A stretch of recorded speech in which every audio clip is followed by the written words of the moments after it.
All right, so imagine for a second that right at this very moment, an exact digital replica of you just, well, exists online. Yeah, and we aren't talking about some physical clone walking around a laboratory somewhere. Exactly. Not a physical clone, but a digital entity that has your face, your voice, and, the exact idiosyncratic way you speak. It's wild to think about. It knows the specific vocabulary you use when you're stressed out. Right. It knows how your eyes crinkle when you force a polite laugh or the exact cadence of your breathing when you're deep in thought. It is deeply unsettling, but it is exactly what we are getting into today. I mean, I love unpacking wild concepts with you all, but this one is definitely on the unsettling side.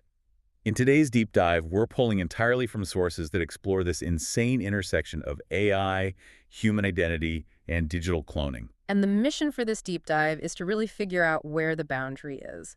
We want to explore the line between artificial imitation and true human identity. Yeah, like what actually makes us unique in a world where literally everything about us can be copied. Right, because the window between imitation and identity is closing fast. We're moving way past the theoretical phase of this stuff. We aren't talking about those clunky chatbots from like Oh, 3 years ago, right? Oh no, not at all. The sources highlight a massive exponential leap.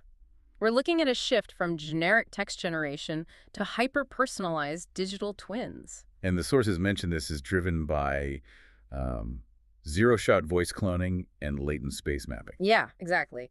To really wrap our heads around the mechanism here, we have to look at how modern neural networks process human behavior. Okay, break that down for us. So they don't just record and play back snippets of your voice like an old tape recorder.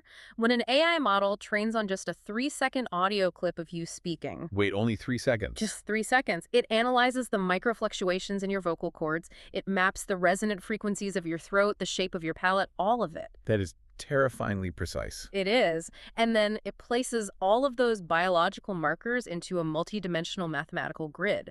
That grid is what they call a latent space. Okay, so if the AI wants to generate a completely new sentence, something you never actually said, it isn't just splicing your old words together. Nope. It's navigating that mathematical grid. It calculates exactly how your unique physical vocal tract would vibrate to produce those new syllables. Wow.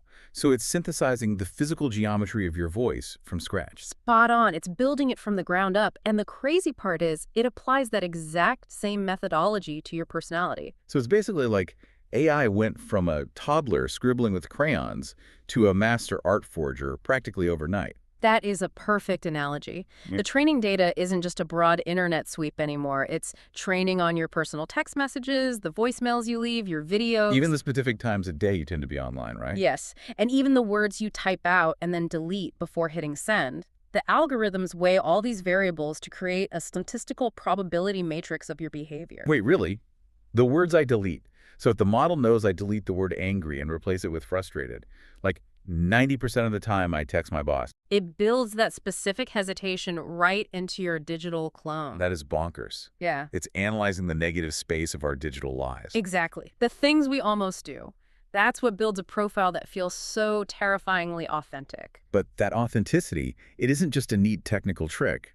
The source is making clear that this is actively being applied to humanity's deepest vulnerabilities. Yeah, which leads us to its most extreme use case.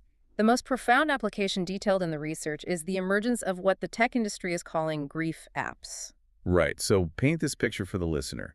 Imagine you lose a loved one, you open an app tomorrow, and that person's voice speaks again. And it's not an old recording you saved, it's a brand new message. Yeah, the voice asks how your day was. It uses a nickname only they ever called you. It laughs at your current problems with the exact same timbre they used to laugh with on a Sunday morning. The psychological draw for this is incomprehensibly strong.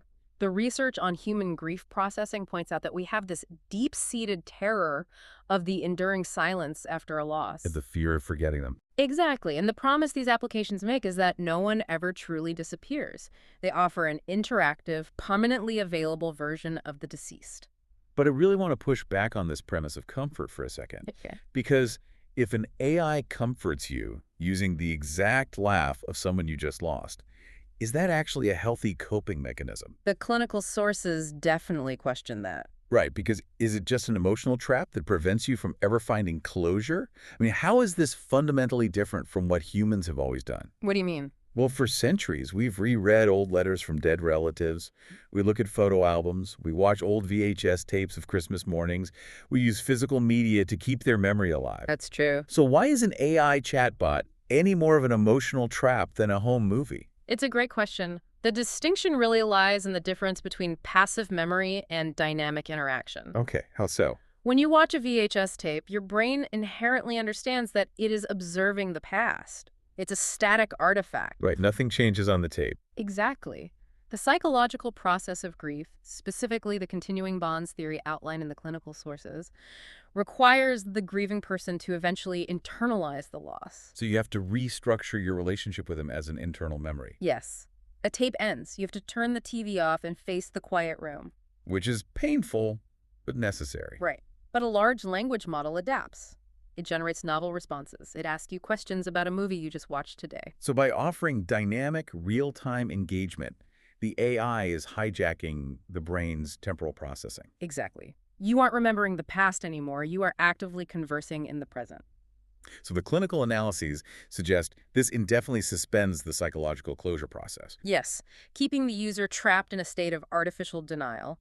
The finality of death is constantly masked by a perfect imitation. And this intense emotional response really forces a philosophical question. If the AI is generating new thoughts, reacting to new stimuli, and sounding exactly like them. Is it just a memory, or has an artificial identity actually been born? Exactly. At what point does a simulation become so complex that it crosses the threshold into a new entity? Well, the research draws a very hard line here, the boundary of consciousness. So what can AI copy and what can it absolutely not copy? The AI can mimic the output of a human mind.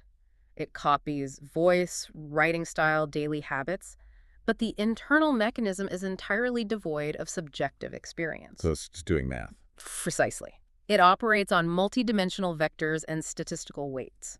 It calculates that in a conversation about a difficult day at work, the most highly probable next sequence of words from a loving mother is, well, some variation of, "I'm so sorry, honey, I love you." It's the difference between a highly detailed map and the actual territory. I like that analogy. The AI has all the topographical coordinates of your habits. It knows exactly where the behavioral roads and emotional rivers are. But it has never once walked the rough terrain of your actual pain or dreams. Yes, exactly. A map can detail the exact elevation of a mountain, but the map itself isn't heavy. Wow. Right, the mat isn't heavy. The AI maps the topography of human sorrow without feeling the weight of it. It doesn't possess an internal state. It doesn't feel the physiological, chest-crushing sensation of heartbreak. Because it doesn't have a body. Right. It doesn't carry the somatic weight of childhood trauma in its nervous system because it simply doesn't have one. It predicts, it simulates, and it imitates. It just calculates the next token in a sequence. But, and here's the terrifying twist, it doesn't actually matter if the AI genuinely feels anything. No, it doesn't. Because the subjective experience of the AI is completely irrelevant if her own human brains think it's real. This is where we get into the true danger. The sources emphasize that the real vulnerability isn't the sophistication of the software itself. It's our own biology, isn't it? Our own emotional wiring betrays us. Exactly. We are fundamentally emotional creatures. Our evolutionary survival depended on recognizing and trusting familiar signals, especially voice. So, if our brains are biologically hardwired to find comfort in a familiar voice and undivided attention, are we just fundamentally defenseless against a perfect simulation?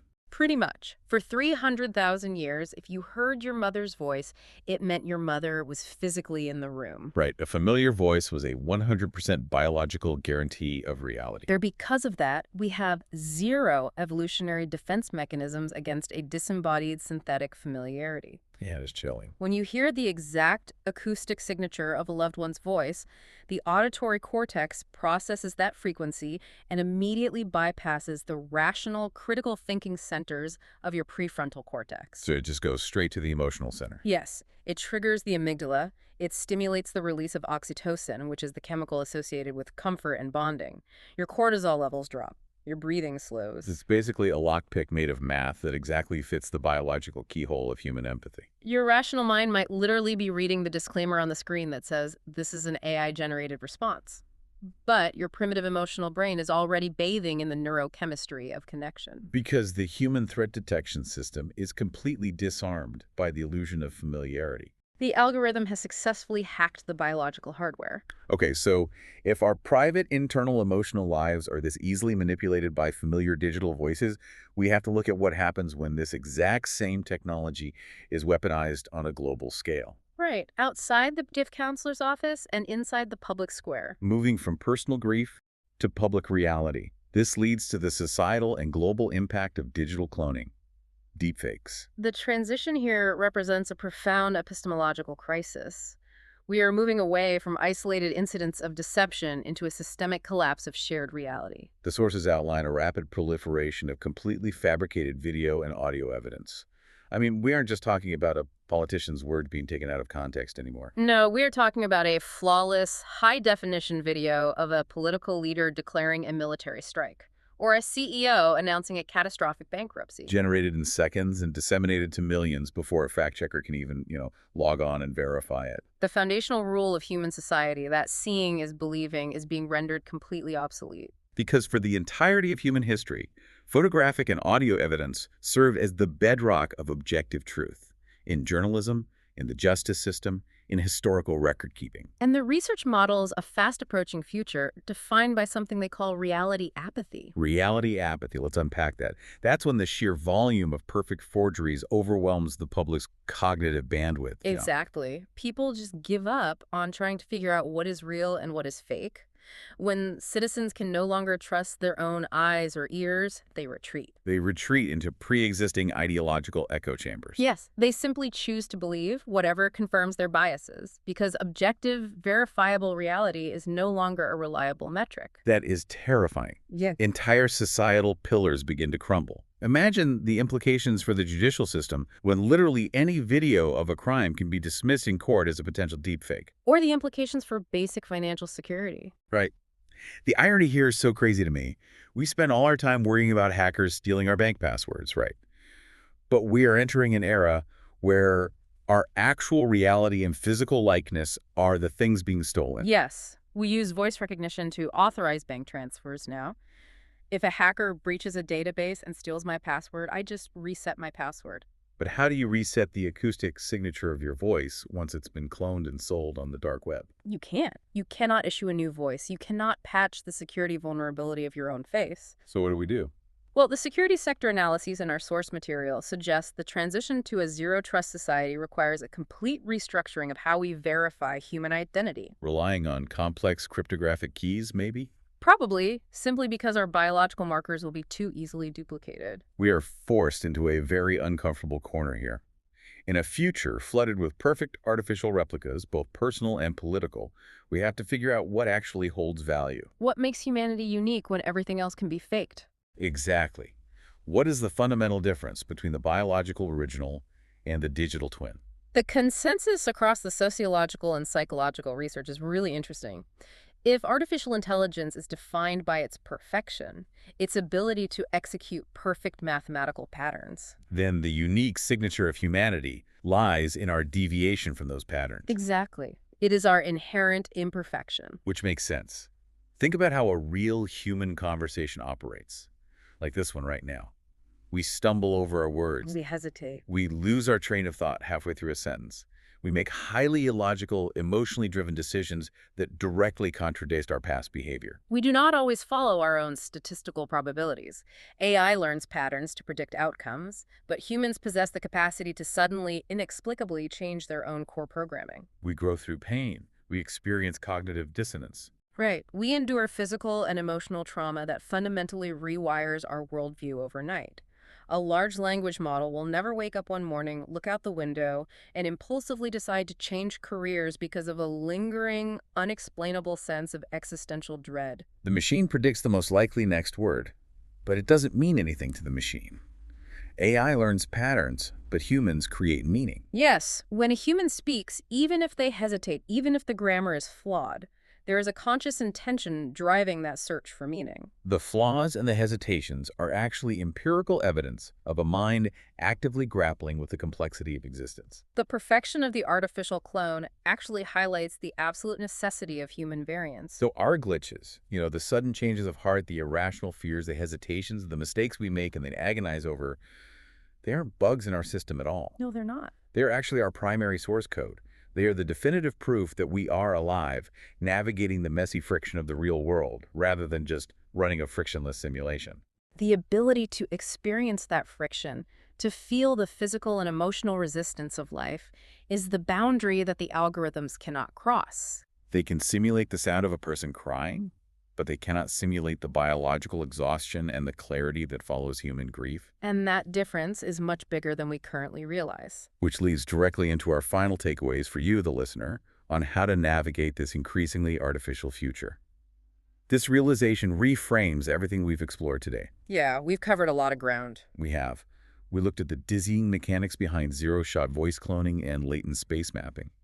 We examined how the psychological weight of grief is being manipulated by apps that offer the illusion of dynamic interaction without the possibility of closure. We dissected that hard boundary between complex simulation and genuine consciousness. A map of human emotion can never carry the weight of actual pain. Right.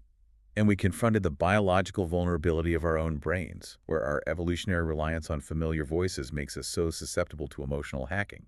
Then we scaled that up to the societal level, a future threatened by reality apathy, where the commodification of our physical likeness destroys the trust required for journalism, justice, and human connection.